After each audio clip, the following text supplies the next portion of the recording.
Epístola de Judas, versículos 12 y 13. Dice la palabra del Señor: Estos son manchas en vuestros ágapes, que comiendo impúdicamente con vosotros, se apacientan a sí mismos. Nubes sin agua, llevadas de aquí para allá, llevadas de acá para allá por los vientos. Árboles otoñales sin fruto, 2 veces muertos y desarraigados. Fieras ondas de mar que espuman su propia vergüenza. Estrellas errantes para las cuales está reservada eternamente la oscuridad de las tinieblas. Hasta aquí. En este texto nosotros vemos una descripción metafórica de los falsos maestros o de los falsos profetas. Anteriormente nosotros hemos estudiado varias comparaciones. Estos falsos maestros o falsos cristianos son comparados al principio de la carta con los ángeles caídos. Son comparados con los israelitas que perecieron en el desierto por causa de su pecado. Son comparados también con los habitantes de Sodoma y Gomorra, 3 grupos allí. Luego son comparados también con Caín, son comparados con Balaán y son comparados con Coré, que fue el último estudio que tuvimos. Pero en este caso nosotros no tenemos una comparación, sino una metáfora, o varias metáforas. Una metáfora, como bien saben los que son estudiosos aquí, una metáfora indica semejanza entre 2 cosas que son diferentes, declarando que una de ellas es la otra. Por ejemplo, un versículo que sea una metáfora o que sea metafórico más bien, es el versículo en Mateo 5:14 que dice: vosotros sois la sal de la tierra. Ustedes son sal, ustedes son luz, ustedes son ovejas, dice también la Escritura. Mis ovejas oyen mi voz. Yo soy el buen pastor. En realidad no somos ovejas literalmente, ni tampoco somos sal. Algunos dicen bromeando que son muy salados, pero no somos sal literalmente, es una metáfora. El texto está diciendo que nosotros somos algo, pero en realidad no somos esa sal literalmente, pero hay unas características que hay en la sal que se comparan con las características que deben de haber en un creyente. Son los que le dan, los que preservan, son los que le dan un sabor a la vida, preservan la palabra de Dios. Para hablar de los falsos maestros, Judas, además de las comparaciones mencionadas, él echa mano también de este género literario, digámoslo así, que son las metáforas. Y la primera de ellas que vemos en este texto, versículo 12, dice: ellos son manchas en vuestros ágapes. Algunas versiones más literales, digámoslo así, o más acertadas al texto, hablan de no de manchas, sino de escollos rocosos ocultos. Porque la idea en el griego, en el original, es pílades. Una palabra en el griego, espílades, se traduce aquí como manchas, pero está haciendo referencia a rocas ocultas. Los que han ido a San Andrés, yo no he ido, pero he visto fotos. Hay unas partes donde en el mar se ven como unas sombras, se ven como unas manchas en la playa, y esos lugares donde se ven esas manchas desde lejos son peligrosos porque hay rocas ocultas allí, conocidas como escollos. El punto y la idea aquí es que dentro de la iglesia general y aún dentro de iglesias locales, estos hombres están ocultos allí y son como esas manchas, como esos escollos, donde el mar parece que no fuera peligroso, pero en realidad es un peligro, porque en la antigüedad muchos barcos naufragaron por causa de estas rocas. Los que han leído o han visto la película de Titanic, sabemos que el barco naufragó precisamente porque chocó no con una roca, sino con un iceberg. Pero más cerca a la costa, muchas naves naufragan por estas rocas ocultas. Y el escritor Judas dice: ellos son manchas en vuestros ágapes. Una transliteración de la palabra ágape y sus derivados, pero que en el contexto de Judas tiene que ver con celebraciones que los primeros cristianos tenían allí en el primer siglo y en el segundo siglo. Se reunían a comer, a compartir, a hacer compartires, y a veces, en algunas ocasiones, esta fiesta, esta celebración era unida a la cena del Señor, tanto que algunos confundían las dos cosas y terminaban en la cena del Señor borrachos. Sabemos la problemática que había en Corinto por esta situación de cómo se había salido de las manos los ágapes, algo que era una bendición para la iglesia, para la comunión de la iglesia, se había convertido en algo desenfrenado. Pero originalmente era algo bueno, era un momento donde la iglesia se reunía, donde tenían comunión, donde disfrutaban, donde compartían, donde los hermanos conversaban y compartían lo que tenían unos con otros, no solamente la comida, sino aún su dinero y hasta sus propiedades, según vemos en Hechos capítulo 4. Pero entonces, ¿cuál es el significado de esto? Hay un texto más en Segunda de Pedro capítulo 2, texto paralelo. Segundo de Pedro capítulo 2, versículo 13.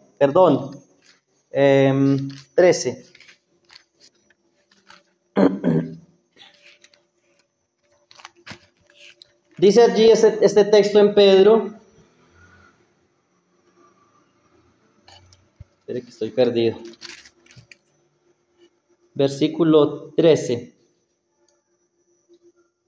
Recibiendo el galardón de su injusticia, ya que tienen por delicia el gozar de los deleites cada día. Estos son inmundicias y manchas, quienes aún mientras comen con vosotros se recrean en sus errores.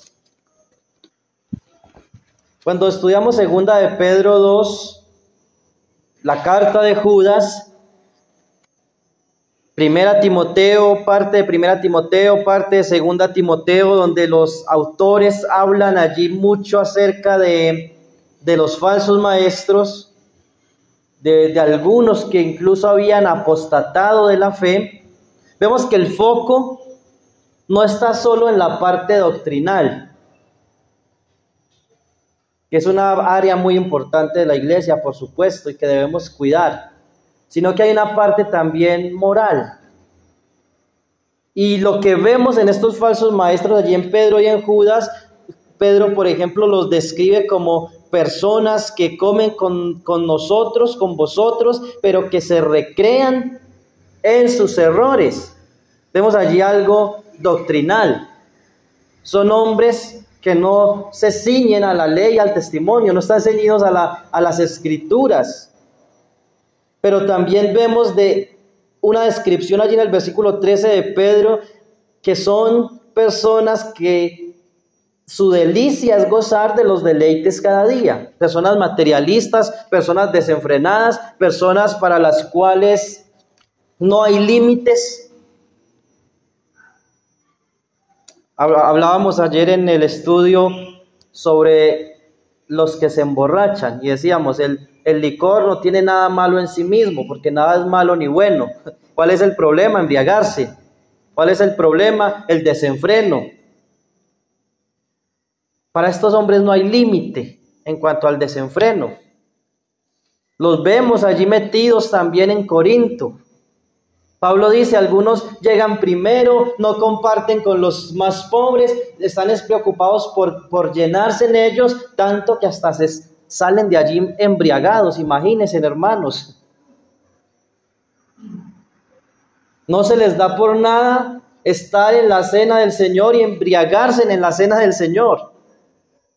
En fiestas que se supone que son de cristianos, saliendo embriagados. Hermanos, esto no está tan lejos de nosotros.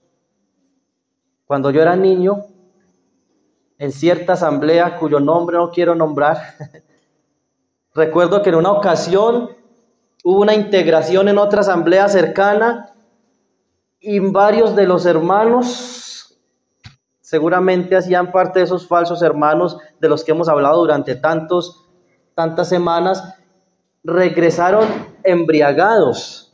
En el carro que contrataron en la iglesia iban varios hermanos embriagados. Para mí de niño eso era algo que yo no podía entender. En fiestas de Navidad, en la asamblea local, los jóvenes salían embriagados, hablando bobadas, fuera de sí. Recuerdo de niño también, ya un jovencito, un 31 de diciembre en una iglesia local también, ver a los líderes de jóvenes embriagándose con vino cherrinol. Y lo hacían como un brindis, lo hacían como algo tan inocente, tan sencillo. Pero después, con los años, ver a estas mismas personas en el mundo, deleitándose, ya no escondidas, ahora en la cantina de la vereda, delante de toda la vereda, de todo el pueblo que pensaba que estas personas eran creyentes, y ver que el nombre del Señor fue blasfemado, es blasfemado por causa de estos falsos cristianos que estuvieron en los ágapes, que estuvieron en la cena del Señor, pero que eran infiltrados, que con los años dividieron la iglesia, algunos de ellos dividieron la iglesia, y años después verlos sentados en la cantina. No hay límites, no hay límites para este tipo de personas. Se deleitan en el gozar temporalmente, pero allí están. Dice que comiendo impúdicamente, esa palabra impúdicamente significa sin temor.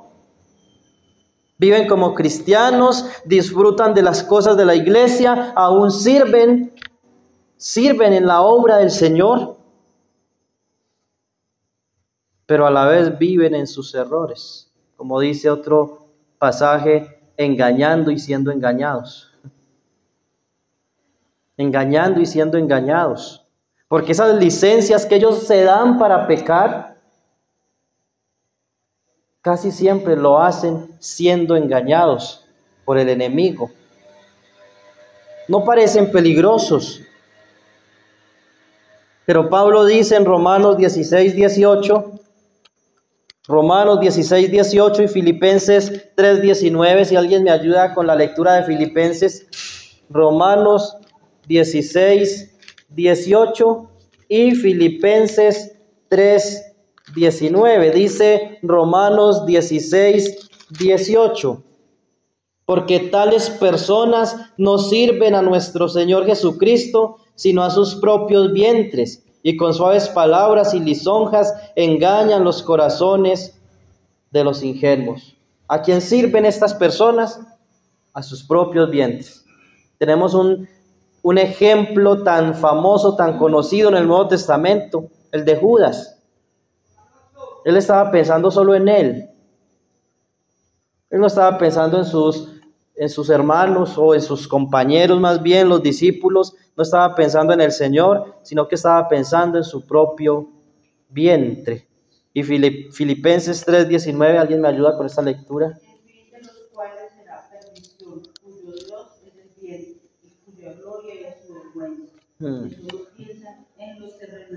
Tremendo, ¿cierto? Cuyo Dios es el vientre. Solo piensan en lo terrenal.